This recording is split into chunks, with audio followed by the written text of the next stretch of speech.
Producteurs et une recette pour vous montrer à quel point on peut se régaler. Aujourd'hui, elles nous en font voir de toutes les couleurs. Ce sont les pommes, un fruit tout terrain en cuisine, cru, cuit dans un plat salé ou sucré. Direction le sud de la France avec Noémie Dahan et Christophe Larocca. Ouais, top. Une robe rouge, lumineuse, juteuse à souhait, bien sucrée. Elle inspire les chefs les plus créatifs. Elle donne envie, elle est belle, elle est brillante, elle est rouge, donc ça fait un côté vraiment un peu sexy. Dans l'assiette aujourd'hui, la pomme, star des tables d'automne.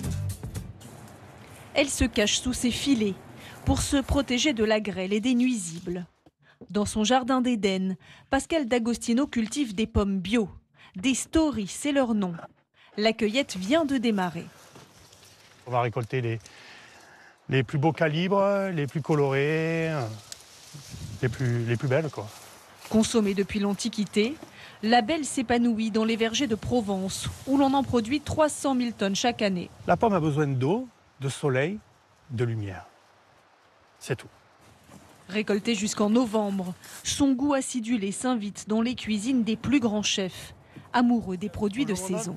Regarde, je t'ai cueilli quelques pommes. Ouais, magnifique. Ouais. C'est beau ça. On a envie finalement de continuer le travail que Pascal a fait, c'est essayer de magnifier au maximum le produit et pas forcément trop le dénaturer parce qu'une pomme c'est une pomme, faut pas venir apporter beaucoup d'artifices. Direction les Baux de Provence, au cœur des Alpilles, dans les cuisines de Brandon Dehan, chef pâtissier 3 étoiles. Il a imaginé un dessert audacieux, entre terre et mer, en hommage à la protection des océans.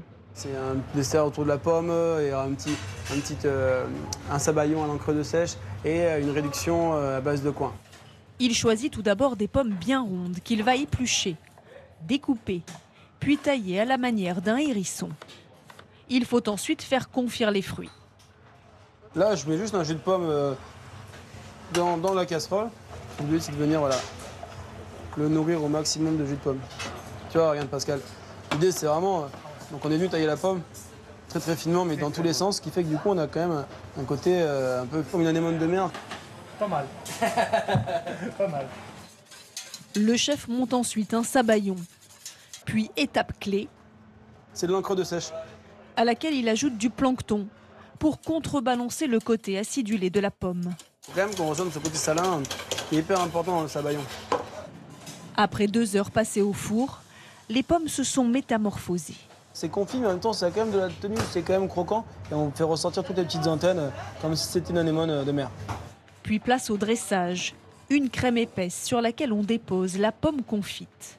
Quelques petites tuiles à base de miel, une compotée de pommes à l'algue wakame, le sabayon à l'encre de sèche, une réduction de jus de coin, quelques brins d'aneth.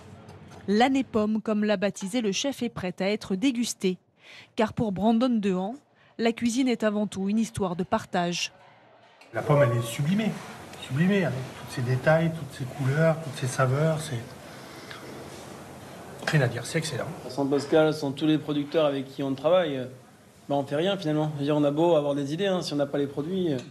Le fruit défendu est aujourd'hui le préféré des Français. Ils en croquent 13 kilos chaque année. Et il y a le choix. Il en existe 7000 variétés cultivées dans le monde.